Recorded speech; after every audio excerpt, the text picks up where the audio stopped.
আমরা যে কোনো কারখানাতে যেসব টি শার্টের প্রিন্ট বা ডিজাইনগুলো আমরা দেখি কিভাবে বানায়, দেখো বন্ধুরা, এইখানে প্রিন্টটা বানানো হচ্ছে, এখানে পিসটা লোডিং হচ্ছে, তারপর একটা কালার মারছে, এখানে কালার মারার পর এখানে হিট হয়ে নিচ্ছে, হিট হওয়ার পর আবার একটা কালার মারছে, কালারটা ছেপে নেওয়ার পর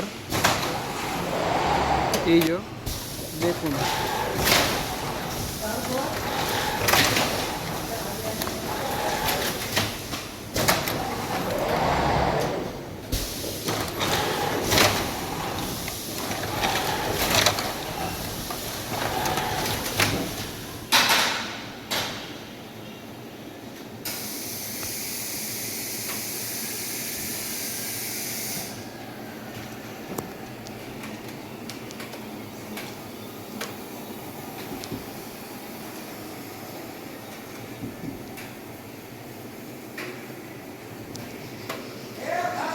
ডিজাইনটা এইখানে এসে এই পরিস্থিতিতে এসছে,